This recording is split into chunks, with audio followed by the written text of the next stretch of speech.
اپنی جگہ پر بیٹھ جائیں.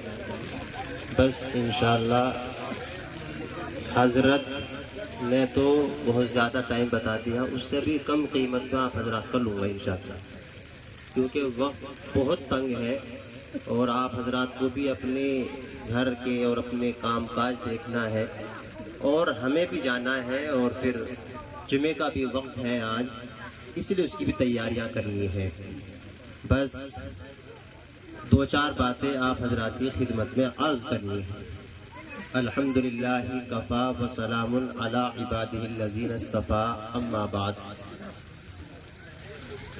محترم حضرات اور باشندگان جلیل پور کے لوگوں، مجھ سے زیادہ آپ حضرات نے سنا، توجہ سے سنا، اور آپ حضرات کے یہاں یہ مکتب اور یہ ادارہ صبح و شام دن رات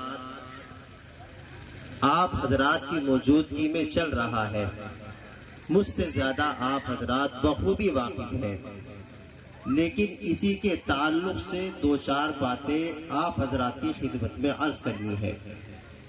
ایک تو یہ ہے کہ آج 26 جنوری کا دن ہے، اور 26 جنوری کا دن ہوتا ہے اپنے علماء کی قربانیوں کو یاد کرنے کے لیے، اور اپنے بزرگوں اور پرکھوں کی قربانیوں کو یادداشت رکھنے کے لیے، اور اپنے علماء کی قربانیوں کو سامنے لانے کے لیے جو انہوں نے قربانیاں کی ہیں اور جو انہوں نے اپنا خون بہایا ہے. ہمارے آباء و اجداد نے 76 سال پہلے، 80 سال پہلے اور 100 سال پہلے اور 150 200 سال پہلے سے، یعنی کہ 1857 عیسوی سے مسلسل اس ہندوستان کے اندر جنگ ہوتی رہی ہے اور لڑائیاں ہوتی رہی ہیں. کیوں؟ صرف اس لیے کہ یہاں سے انگریزوں کو بھگا دیا جائے اور یہاں سے انگریزوں کو نکال دیا جائے. انہوں نے یہاں رفتہ رفتہ اور آہستہ آہستہ اپنے پیر جمانے شروع کیے اور یہاں کو اپنا پیدائشی ملک سمجھ بیٹھے اور وہ یہاں رہنے لگے. تو یہاں کی سرکاری محکمے میں وہ اپنے لوگوں کو بٹھانے لگے. تو ایسے نازک وقت میں جنہوں نے سب سے پہلے علم چراغ بلند کیا ہے اور علم بغاوت بلند کیا ہے، وہ شاہ عبدالعزیز محدث دہلوی تھے، جنہوں نے اس ہندوستان کے اندر یہ فتویٰ دیا کہ انگریزوں کے خلاف جنگ کی جائے اور انگریزوں کے خلاف لڑا جائے اور ان کو یہاں سے نکال کر بہا دیا جائے. 1857 عیسوی کی جنگ آزادی کے اندر کم و بیش 2 لاکھ مسلمان شہید ہوئے. کتنے؟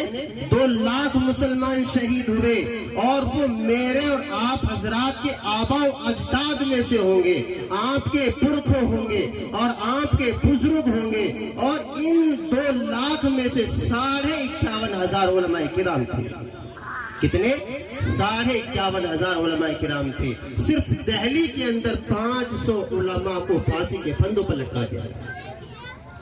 علماء کی قربانیوں کے نتیجے میں آج ہم یہاں بیٹھے ہیں، لیکن آج ہم انہیں بھول گئے. مولانا قاسم نانوتوی علیہ الرحمہ جب ان کو انگریز گرفتار کرنے کے لیے آیا اور حضرت 3 دن روپوش ہونے کے بعد باہر نکل گئے، تو کسی نے آپ سے کہا کہ حضرت آج انگریز آپ کو گرفتار کر لے گا، آپ کے خلاف گرفتاری وارنٹ جاری ہو رہا ہے اور آپ کو پکڑ کر جیل میں ڈال دیں گے، آپ کو پھانسی کے پھندوں پر لٹکا دیں گے، آپ ان سے ڈرتے نہیں ہیں؟ آپ نے فرمایا میں 3 دن کی خوف سے نہیں چھپا تھا اور میں 3 دن ان کے ڈر سے روپوش نہیں ہوا تھا. میں 3 دن بھی روپوش نہ ہوتا اگر غار میں میرا پیغمبر 3 دن نہ چھپا ہوتا. میں 3 دن بھی روپوش نہ ہوتا. میں خوف سے نہیں، ڈر سے نہیں، انگریزوں کے خوف سے نہیں، انگریزوں کے خوف سے نہیں میں چھپا، بلکہ میں اپنے پیغمبر جناب محمد رسول اللہ صلی اللہ تعالی علیہ وسلم کے کی سنت کو زندہ کرنے کے لیے یہاں چھپا ہے، اور میں 3 دن سے زیادہ روپوش نہیں ہو سکتا۔ بہرحال یہ پروگرام آپ حضرات نے دیکھا، اور یہ بتائیں دل پر ہاتھ رکھ کر، جو اسکولوں میں پروگرام ہوتے ہیں ناچ گانوں کے، یا پروگرام ہوتے ہیں ڈانس کے، یا گانے بجائے جاتے ہیں، نچنیاں ناچتے ہیں، لڑکیاں بھی ناچتی ہیں، اور وہ مسلمانوں کے بچے بھی ہوتے ہیں، بچیاں بھی ہوتی ہیں، وہ پروگرام بہتر تھا، اچھا تھا، یا یہ پروگرام اچھا ہے جو آپ حضرات کے سامنے علم دین کے متعلق آقا مدنی جناب محمد الرسول اللہ صلی اللہ تعالی علیہ وسلم کے پیغام کو، ان کے ارشادات کو، فرمودات کو آپ حضرات کی خدمات میں عرض کیا ہے؟ بتائیں، وہ پروگرام اچھا تھا؟ یہ پروگرام اچھا ہے، یہ پروگرام بہت اچھا ہے ماشاءاللہ۔ اور آپ حضرات نے قاری امجد صاحب کی خدمت کو بخوبی بھانپ لیا ہوگا۔ بچے آپ حضرات کے سامنے ہیں، کسی نے تقریر، کسی نے نعت، جس طرح ریت میں سے سونا نکالنا بہت مشکل ہے، آپ نکال سکتے؟ ایک دن کا ایک ذرہ بھی آپ اٹھا کر دیکھیں تو بڑی مشکل سے اٹھے گا۔ جس طرح لوہار پہلے لوہے کو تپاتا ہے، اس کو سیکتا ہے، گرم کرتا ہے، اور پھر اس کے اوپر لوہے سے اپنے اوزار سے اس کو برتن بناتا ہے، برتن تیار کرتا ہے، بہت مشکل سے وہ برتن تیار ہوتا ہے۔ اسی طریقے سے حضرت قاری امجد صاحب نے ان بچوں کے اوپر ابتدائی وقت میں ان بچوں کو تراشا ہے، ان بچوں کے اوپر محنتیں کی ہیں، اور آج وہ پھل اور وہ گلدستہ اور وہ چمن اور وہ پھول آپ حضرات کی موجودگی میں ہے۔ ماشاءاللہ یہ بہت اچھی خدمت ہے۔ آپ اپنے بچوں کو دنیاوی تعلیم سے ضرور بھی ضرور روشناس کرائیں، لیکن اس کے ساتھ ساتھ آپ اپنے اس جلیل پور کے مدرسے میں، جو یہ سبیل الفلاح مدرسہ ہے، اور آپ حضرات کے سامنے ہیں جو یہ مدرسہ قائم ہو رہا ہے، یہ آپ حضرات اس مدرسے کے اندر اپنے بچوں کو ضرور بھی ضرور تعلیم دلوائیں، اور ایسا نہیں کہ صرف قرآن پڑھا دیا، یہ ناظرہ کرا دیا، یا جو ہے بچوں کو صرف 2-4 باتیں سکھا دی، یا 2-4 مضمون یاد کرا دی اور ان کو فارغ کر دیا، نہیں، بلکہ ان بچوں کے اوپر مکمل محنت کی جاتی ہے۔ بچوں کو الف سے لے کر یا تک، اور یا سے لے کر والناس تک، اور والناس سے لے کر ان کے علم کے اندر جو ذخیرہ ہے اس کو اور زیادہ جمع کیا جاتا ہے، اور پھر ان کے اندر استاذ کا ادب، ماں باپ کا ادب، بچوں کا ادب، بڑوں کا ادب وہ سکھایا جاتا ہے، اور تہذیب و تمدن کا ایک شاہکار تیار کیا جاتا ہے، تو اسی مدرسے کے اندر وہ تیار کیا جاتا ہے۔ ماشاءاللہ تو سب کریں گے انشاءاللہ، کریں گے انشاءاللہ۔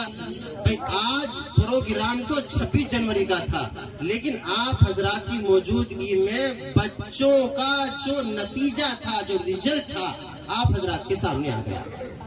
ایک تیر سے 2 شکار ہو گئے جی۔ اور وہ پروگرام جو اسکولوں میں ہوتے ہیں، چاہے جائے کہ وہ صاف ہو، پاک ہو، ان کو غلط نہیں کہہ رہا، اس کے مقابلے میں یہ پروگرام بدر جہاں بہتر ہے، اور ایسی مجلسوں پر اللہ تبارک و تعالیٰ کی طرف سے رحمتیں اترتی ہیں، برکتیں اترتی ہیں۔ اللہ خوش ہوتا ہے کہ میرا بندہ، میری بندی، میرا قریبی میری رضا کے لیے میری تسبیح و تحمید بیان کر رہا ہے، مجھے یاد کر رہا ہے، اور لوگوں کو بتلا رہا ہے کہ جہیز ایک بہت بری لعنت ہے۔ یہ پروگرام آپ حضرات کے سامنے تمام ارشادات، تمام عنوانات اور تمام موضوعات اور تمام چیزیں، مکالمے اور ترانہ اور تقریر، یہ آپ حضرات کی موجودگی میں آ گئی۔ تو آپ حضرات کو کم سے کم ہونا تو یہ چاہیے تھا کہ تمام بچے اپنے جتنے بھی ہوں مدرسے کی تعلیم سے ضرور بھی ضرور ان کو مدرسے کے اندر داخلہ دلائیں، لیکن کم سے کم اپنے بچوں کو ایک بچہ، اپنے بچوں میں سے ایک بچہ کم سے کم مدرسے کے اندر، ایک مدرسے کا تعاون یہ بھی ہوتا ہے کہ اپنے بچوں میں سے ایک بچہ مدرسے کے اندر ضرور داخل کرے، تاکہ وہ آپ کی نجات کا اور آپ کے لیے جنت میں لے جانے کا سبب بن جائے۔ ایسے بچے کو